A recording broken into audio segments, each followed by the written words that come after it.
नमस्कार, मैं शंकर प्रसाद, प्रवक्ता रसायन विज्ञान, राजकीय इंटर कॉलेज, भवान, जौनपुर, टेहरी गढ़वाल। आज हम कक्षा 12 रसायन विज्ञान भाग 1 पाठ विलयन के विलयन की उपलब्धता, विलयन और विलयन के प्रकार पर चर्चा करेंगे। इन बिंदुओं को यदि हम देखें, विलयन की उपलब्धता, जैसे कि हम जानते हैं कि विलयन लगभग सभी स्थानों पर उपलब्ध होता है। हमारे घरेलू उपयोग में आने वाले वस्तुएं जैसे कांसा, पीतल, इन सभी जगहों पर विलयन उपलब्ध रहता है। हम जूस का उपयोग करते हैं पीने के लिए, उसमें भी विलयन उपलब्ध रहता है।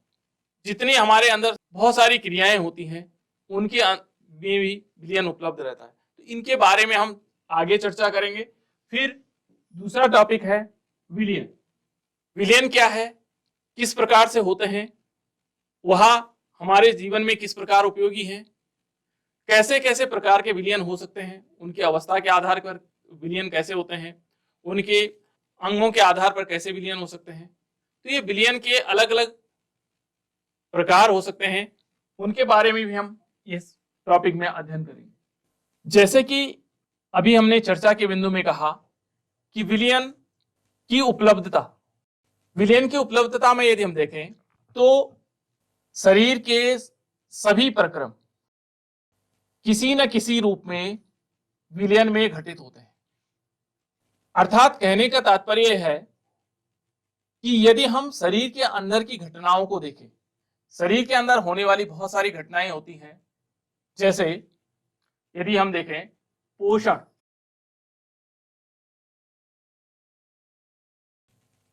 श्वसन,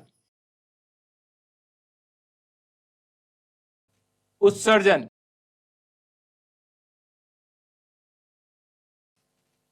परिवहन, ये आदि घटनाएं हमारे शरीर के अंदर होती हैं। इन सभी प्रकार के जो प्रक्रम हैं, इन सभी में कहीं न किसी रूप में विलयन का बहुत महत्वपूर्ण योगदान होता है। जैसे कि उदाहरण के तौर पर यदि हम देखें, जल में उपस्थित फ्लोराइड आयन, यह जल और फ्लोराइड आयन का विलयन है। और जब हम लंबे समय तक जल को पीने में उपयोग में लाते हैं और वह किस प्रकार से हमारे शरीर में परिवर्तन करता है। जल और फ्लोराइड आयन की यदि सांद्रता 1 ppm हो तो यह दंत क्षरण को रोकती है। कहने का तात्पर्य है कि फ्लोराइड आयन जब जल में उपस्थित हो और उसकी सांद्रता को हम 1 ppm तक देखें तो जो हमारे दांत धीरे धीरे टूटने लग जाते हैं, उसको रोकने में इसका महत्वपूर्ण योगदान होता है। तो हम कह सकते हैं कि फ्लोराइड आयनों का जल में विलयन इस प्रकार से हमारे शरीर के किसी एक प्रक्रम में काम कर रहा है। दूसरा यदि हम देखें, इसी फ्लोराइड आयन की सांद्रता को जब हम 1 ppm से बढ़ाकर 1.5 ppm पार्ट पर मिलियन कर देते हैं तो हमारे दांतों का रंग पीला हो जाता है। बहुत सारे लोगों के दांत पीले होते हैं, तो वह इसके कारण होता है कि वहां वो जो जल का उपयोग कर रहे हैं, वह जल का जो विलयन के रूप में उपयोग कर रहे हैं, वह उसमें फ्लोराइड आयन की सांद्रता अधिक है। यदि हम फ्लोराइड आयन की सांद्रता जिसमें 1.5 ppm से अधिक होती है तो वह पानी जहरीला होने लग जाता है। कभी कभी देखा होगा कि कुछ पानी में फ्लोराइड आयन की बहुत अधिक मात्रा होती है। तो जिसमें फ्लोराइड आयन की अधिक मात्रा होती है, ऐसे पानी से हमारे शरीर को नुकसान होने लग जाता है। उदाहरण के तौर पर यदि हम सोडियम फ्लोराइड का उपयोग करते हैं तो इस उपयोग को चूहों को मारने के लिए किया जाता है। जो उसके लिए दवाई बनाई जाती है, सोडियम फ्लोराइड लिया जाता है। सोडियम फ्लोराइड, सोडियम को हम Na के रूप में लिखते हैं और फ्लोराइड आयन को F के रूप में। यदि हम इसको अलग रूप में देखेंगे, क्योंकि जब ये जल के साथ मिलता है तो जल में यह Na पॉजिटिव और F नेगेटिव के रूप में रहता है, अर्थात फ्लोराइड आयन F माइनस के रूप में रहता है। यह उपयोग फ्लोराइड आयन का था। इसके आगे देखें, यह है अंतराशिरा इंजेक्शन।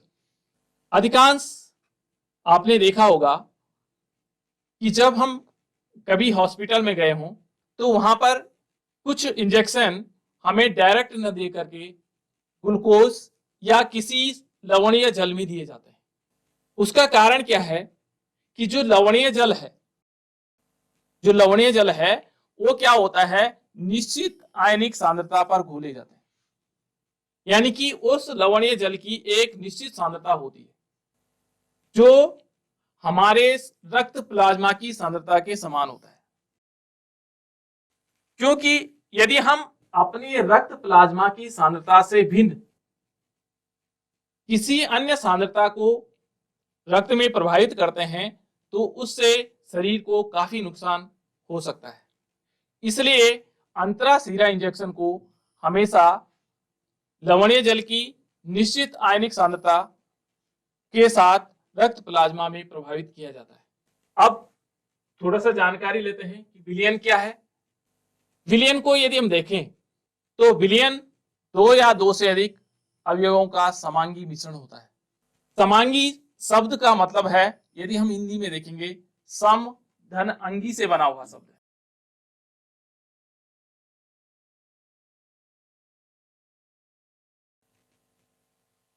सम मीन्स होता है समान अंग।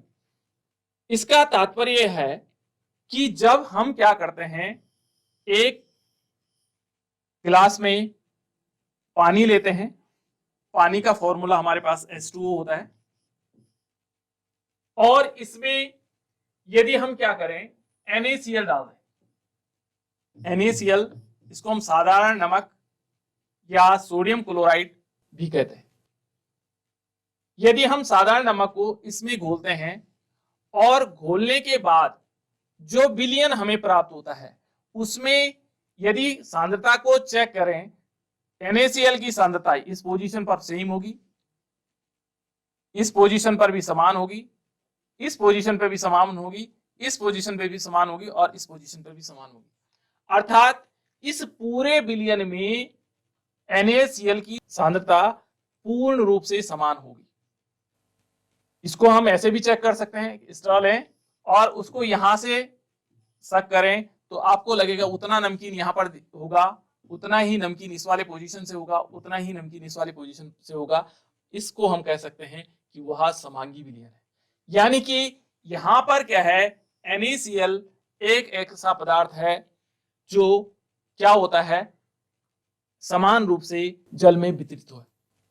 अब विलयन बनता कैसे, दूसरा विषमांगी भी हो सकता है। विषमांगी विलयन क्या होते हैं?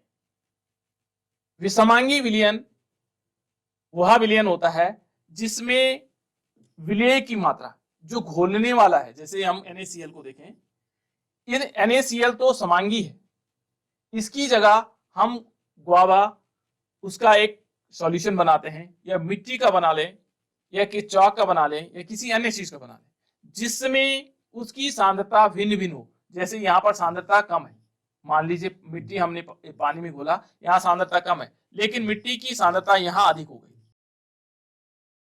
इस वाली पोजीशन पर अधिक हो गई। तो क्योंकि इस जो घुलने वाला पदार्थ है उसकी सांद्रता अलग अलग है, अलग अलग जगहों पर अलग अलग, इसलिए ये क्या कहलाएगा, विषमांगी विलयन कहलाएगा। अब विलयन दो या दो से अधिक अवयवों से बना होता है। वो दो अवयव कौन कौन से होते हैं? तो विलयन हमेशा दो अवयव कौन कौन से हैं? एक होता है विलेय और दूसरा है विलायक।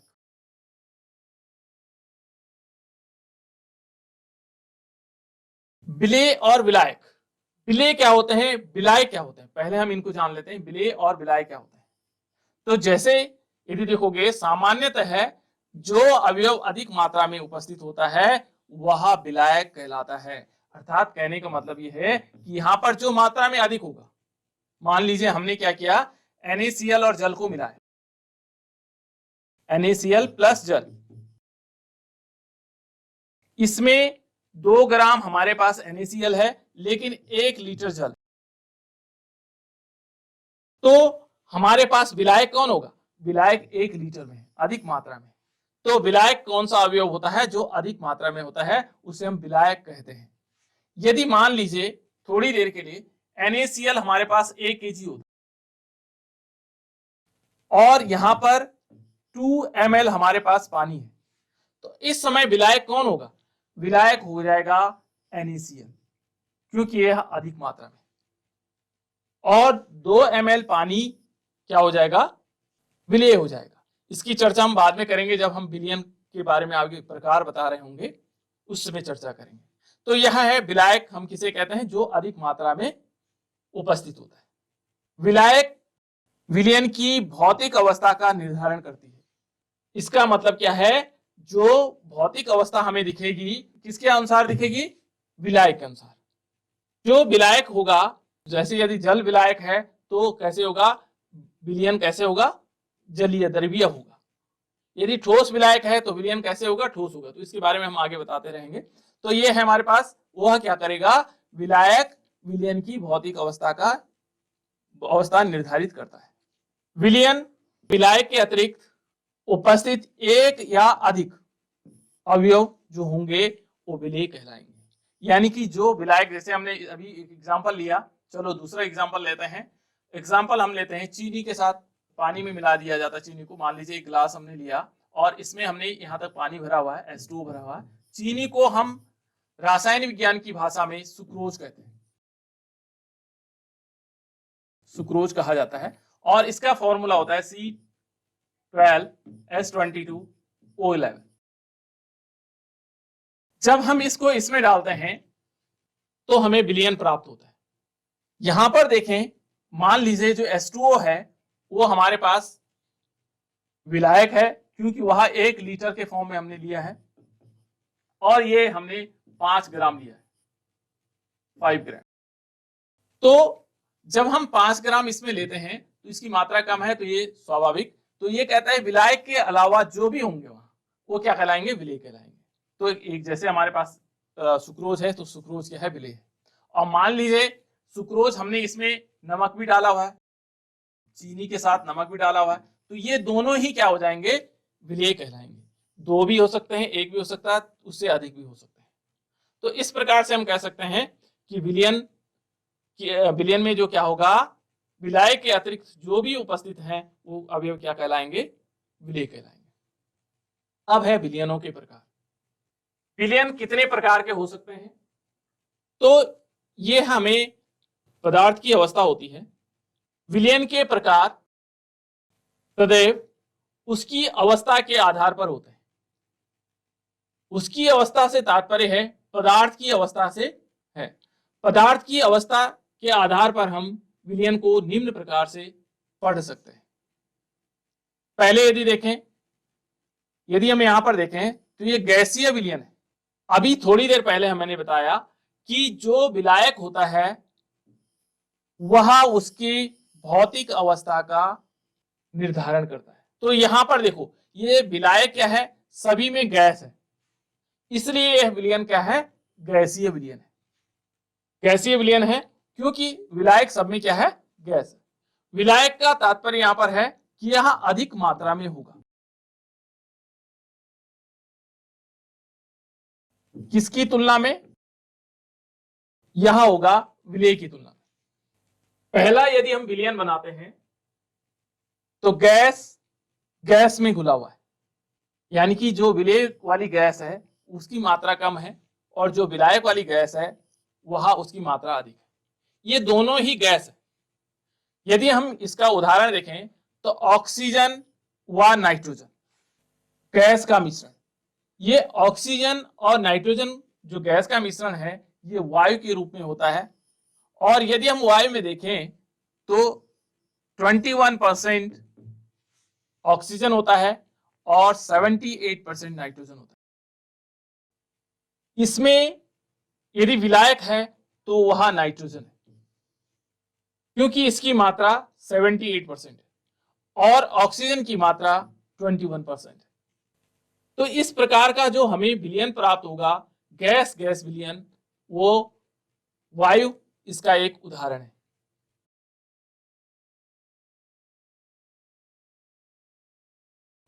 दूसरा उदाहरण द्रव विलेय है और विलायक गैस है। क्लोरोफॉर्म को नाइट्रोजन गैस का मिश्रण। यदि हम क्लोरोफॉर्म को देखें और उसको नाइट्रोजन में मिक्स कर दें तो इस प्रकार का एग्जाम्पल हमें मिलता है। इसमें क्या है कि जो द्रव है वो कम मात्रा में और जो गैस है वो अधिक मात्रा में, क्योंकि वह विलायक के रूप में। इसका दूसरा उदाहरण है जलवाष्प। जलवाष्प में क्या होता है कि जैसे वायु है, वायु की मात्रा अधिक है, लेकिन इसमें यदि देखें तो जल के कण बहुत सूक्ष्म मात्रा में यदि वितरित हैं, जिसको हम ह्यूमिडिटी कह सकते हैं, ठीक है ना, आर्द्रता कहते हैं।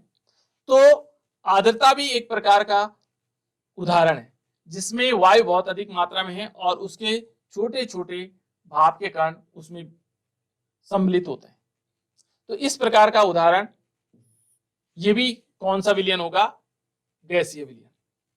तीसरा उदाहरण यदि हम देखें, ठोस जब गैस में घुला हुआ हो। अब ठोस को गैस में घुलने का उदाहरण क्या हो सकता है?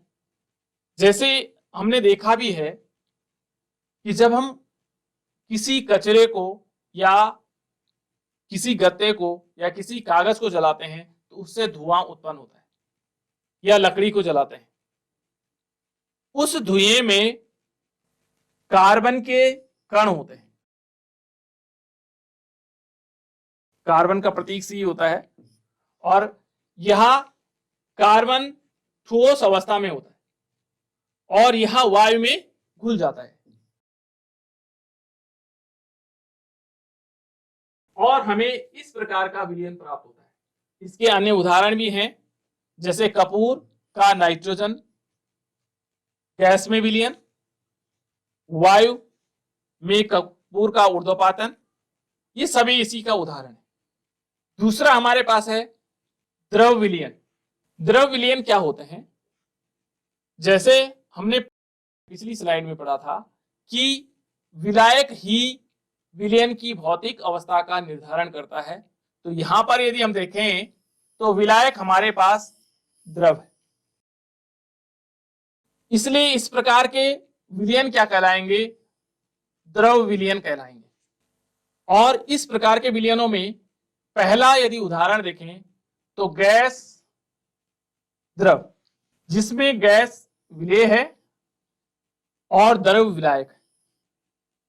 और इसका उदाहरण यदि देखें, जल में घुली हुई ऑक्सीजन। आप लोगों ने देखा होगा मछली बार बार अपने गलफड़ों से पानी अंदर ग्रहण करती है, वह उससे ऑक्सीजन को प्राप्त करती है। ऑक्सीजन पानी में घुली हुई है और उसकी मात्रा बहुत कम होती है। तो ये एक उदाहरण हो सकता है गैस कम मात्रा में और द्रव अधिक मात्रा में। तो इस प्रकार के उदाहरण हम देख सकते हैं। दूसरा है कोल्ड ड्रिंक में घुली हुई कार्बन डाइऑक्साइड। जब हम मार्केट में जाते हैं और मार्केट में कोल्ड ड्रिंक की बोतल को कभी आप लोग हिला करके देखें और उसके ढक्कन को खोले तो एकदम पूरी गैस कुछ बाहर निकल आती है, यानी कि उसके अंदर कुछ गैस घोली गई है। और वो गैस कौन सी होती है? वो होती है कार्बन डाइऑक्साइड। कार्बन डाइऑक्साइड जल में घोली गई है, जल की मात्रा अधिक है और उसमें कम मात्रा में कार्बन डाइऑक्साइड घोली गई है। तो इस प्रकार का जो विलयन हमें होता है गैस द्रव विलयन, जिसको जो किस प्रकार के विलयन यदि एज ए होल देखें तो वह एक द्रव विलयन है। दूसरा है द्रव को जब हम क्या करते हैं, द्रव में घोलते हैं। इस प्रकार के उदाहरण हम घरों में भी देख सकते हैं। यदि आपके घर में कोई मेहमान आता है तो आप किसी, जैसे हमारे घरों में प्रयोग होने वाला बुरांस का जूस या अन्य कोई जूस है, उसकी हम थोड़ी सी मात्रा लेते हैं तो वह एक प्रकार का द्रव है। थोड़ी सी मात्रा हमने जूस की ली और उसमें बाकी हमने क्या कर दिया, पानी मिला दिया और उसके बाद इसको बनाया जाता। तो इस प्रकार का जो विलयन है वो द्रव द्रव विलयन कहलाता है। यदि हम रसायन विज्ञान की भाषा में देखें तो जल में घुली हुई एथेनॉल, क्योंकि यदि हम जल की मात्रा लेते हैं तो जल की मात्रा बहुत अधिक होती है। यहां पर हमने एथेनॉल इतनी मात्रा में लिया। एथेनॉल का फॉर्मूला होता है CH3CH2OH और जल का, जैसे मैं पहले भी बता चुका हूं, H2। ये एथेनॉल के हमने कुछ मात्रा ली और इसमें हमने बाकी जल मिला दिया। तो इस प्रकार का जो विलयन होगा, इस प्रकार का जो विलयन बनेगा वो बनेगा द्रव द्रव विलयन। तीसरा विलयन है ठोस द्रव विलयन। अब ठोस द्रव विलयन में यदि हम देखें कि ठोस हमारे पास कम मात्रा में और द्रव अधिक मात्रा में, इसमें इसको हमने बहुत सारे विलयन बनाए हैं और बनाते भी हैं। जैसे यदि हम जल को देखें, ये हमारे पास जल है और यहां H2, जल में घुला हुआ ग्लूकोज, ग्लूकोज का फॉर्मूला होता है C6H12O6। यहां पर हमने जल की मात्रा ली, जल क्या है, द्रव है और अधिक मात्रा में है, इसका मतलब वह एक विलायक है। और ठोस हमने ग्लूकोज लिया, 1 चम्मच ली, 1 चम्मच को हम 5 ग्राम भी ले सकते हैं, 10 ग्राम भी ले सकते हैं, ठीक है ना। तो हमने मान लीजिए 5 ग्राम लिया और इस 5 ग्राम को हम क्या करते हैं, इस जल में मिला लेते हैं। तो एक प्रकार का हमें विलयन प्राप्त होता है जिसे हम कह सकते हैं ठोस द्रव विलयन। इसके अन्य उदाहरण भी है, बहुत सारे उदाहरण हैं इसके। नमक मिला सकते हैं पानी में, ठीक है, चीनी को पानी में मिलाया जा सकता है और विभिन्न प्रकार के विलयन। तो ये था हमारे पास द्रवीय विलयन, जिसमें हम क्या कह सकते हैं, यह एक द्रवीय विलयन है। ठोस विलयन, जैसे कि हम पहले बता चुके हैं कि विलायक क्या निर्धारित करता है, विलयन की अवस्था, भौतिक अवस्था का निर्धारण करता है। क्योंकि यहां पर विलायक सभी क्या हैं, ठोस है और इस ठोस को प्रदर्शित करने के कारण यह विलयन भी किस प्रकार का है, ठोस विलयन कहलाता है। जैसे इसके भी पुनः 3 प्रकार हो सकते हैं। ठोस अधिक मात्रा में है और गैस बहुत कम मात्रा में। पहला एग्जांपल है हाइड्रोजन का पैलाडियम विलयन। यहां पर हमने ठोस लिया और इसको जब हम आगे अगले चैप्टर में पढ़ेंगे मानक इलेक्ट्रोड विभव, तो वहां हाइड्रोजन जो इलेक्ट्रोड होगा उस पर हम इसको डिटेल से पढ़ेंगे। यहां पर एक पैलाडियम लिया जाता है और इस पैलाडियम में हाइड्रोजन गैस उत्पन्न होती है H2 इसकी सतह पर। तो इस प्रकार का जो विलयन होगा वो हमारे पास होगा गैस ठोस विलयन। अगले प्रकार का विलयन, द्रव को जब हम ठोस में घोलते हैं, और इसका एग्जाम्पल हमें बहुत अधिक मात्रा में मिलते हैं। यह है पारे का सोडियम के साथ अमलगम। पारे का जो फॉर्मूला होता है वो Hg होता है और सोडियम का फॉर्मूला Na, और ये दोनों मिलकर के सोडियम अमलगम के रूप में दिखाए जाते हैं। तो हमने क्या करना है, पारा क्या है, यहां द्रव अवस्था में रहता है और सोडियम ठोस अवस्था में। तो इस प्रकार का जो विलयन हमें प्राप्त होगा, अमलगम होगा, वो क्या कहलाएगा, द्रव ठोस विलयन। अब जो तीसरे प्रकार का विलयन है वो बहुत ही महत्वपूर्ण है, वह है ठोस ठोस विलयन। तो ठोस ठोस विलयन में क्या होता है कि दोनों ही पदार्थ क्या होंगे, ठोस अवस्था में होंगे, विलेय भी और विलायक भी। यदि हम इसमें देखें तो तांबे का सोने में विलयन, यानी कि जो यहां पर ठोस है वो तांबा है, तांबे को हम कॉपर कह सकते हैं, और दूसरा जो ठोस है जिसमें घुला हुआ है वो सोने की मात्रा अधिक है, इसमें ये क्या होगा, कम मात्रा में होगा, और दूसरा है सोना Au, ये अधिक मात्रा में होगा। तो इस प्रकार से जो प्राप्त विलयन होगा वो ठोस ठोस में घुला हुआ है। तो इस टाइप से हमें ठोस विलयन का तीसरा पार्ट है।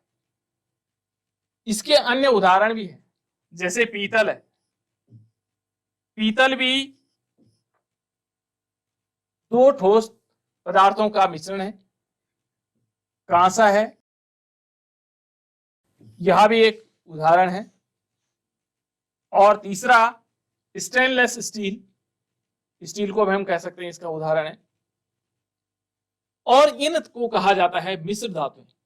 यदि हम इस प्रकार के जो विलयन होते हैं उनको कहते हैं मिश्र धातु।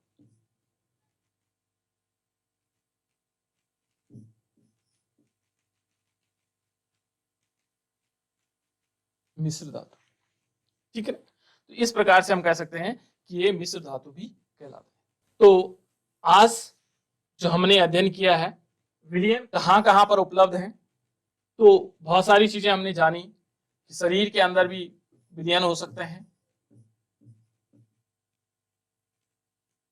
हमारे उपयोग वाली वस्तुओं में जो वस्तुएं होती हैं वस्तुओं में भी विलयन होते हैं, प्रकृति में भी विलयन होते हैं। प्रकृति में विभिन्न प्रकार के विलयन हैं। जल अपने आप में विलयन है, क्योंकि जल में क्या होते हैं, बहुत से मिनरल मिले होते हैं। तो हम ये जान सकते हैं कि विलयन बहुत लगभग पृथ्वी में सभी स्थानों पर उपलब्ध है। विलयन क्या है, विलयन के बारे में हम जान चुके हैं कि जहां दो पदार्थ आपस में मिल जाते हैं तो या दो अवयव मिल जाते हैं तो विलयन हो जाते हैं। वह ठोस भी हो सकते हैं, आपस में मिले हुए ठोस द्रव भी हो सकते हैं, गैस गैस भी हो सकता है। इस प्रकार से विलयन का जो कॉन्सेप्ट है वह दो या दो से अधिक पदार्थों का मिक्सचर है, उसे हम विलयन कह सकते हैं। विलयन में हमने दो और पार्ट पढ़े थे, विलेय और विलायक, उसको भी हम जान चुके हैं, जिसमें अधिक मात्रा में यदि कोई अवयव ज्यादा मात्रा में होता है तो उसे हम क्या कहते हैं, विलायक कहते हैं, और जो कम मात्रा में होता है उसे हम कहते हैं विलेय। विलयनों के प्रकार हमने पढ़े, इनका अध्ययन किया। विलयन यदि हम देखें तो विलयन हमें आज तक हम क्या समझते थे, अब हम समझ पाएंगे कि विलयन यदि उनकी अवस्था के आधार पर देखें तो 9 प्रकार के हो सकते हैं, जिसमें यदि हम गैस को विलायक लेते हैं तो इसमें गैस घुली हो सकती है, ठोस घुला हो सकता है, द्रव घुला हो सकता है, ठीक है ना, द्रव घुला हो सकता है। तो इसमें यदि हम दूसरा पार्ट देखें, द्रव में पुनः 3 प्रकार हो सकते हैं। इसमें गैस घुली हो सकती है, द्रव घुला हो सकता है और ठोस घुला हो सकता है। इसी टाइप से फिर ठोस यदि हम विलायक लेते हैं तो इसमें पुनः 3 प्रकार की चीजें, यानी कि गैस घुल सकता है, द्रव घुल सकता है और ठोस भी घुल सकता है। तो इस टाइप से हमारे पास 9 प्रकार के विलयन प्राप्त हो जाते हैं। और यदि हम उसके अंगों के आधार पर देखें तो वो 2 प्रकार के विलयन हमने पढ़े, एक समांगी और दूसरा विषमांगी। आपको ये देखना है कि अवस्था के आधार पर विलयन कितने प्रकार के होते हैं, उनको चेक कर लीजिएगा, कहाँ कहाँ पर कौन कौन सी अवस्थाओं में किस किस अवस्था में कौन किस प्रकार का विलयन है, ये आप देखें। समांगी विलयन क्या है उसको देखें। हमारे घरों में जो प्रयोग होने वाले समांगी विलयन कहाँ कहाँ पर हो सकते हैं उनको देखें। आपको बाजार में विभिन्न प्रकार के जो उपलब्ध सामग्रियां हैं उनमें देखें किस किस में कौन कौन से प्रकार के विलयन होते हैं, और यह भी देखें कि बादल, कोहरा, धुआं किस प्रकार के विलयन हैं। आपने जो अभी तक पढ़ा होगा मुझे लगता है आपको समझ में आ गया होगा। इसके अगले वीडियो में हम नेक्स्ट टॉपिक को चलाएंगे। Thank you.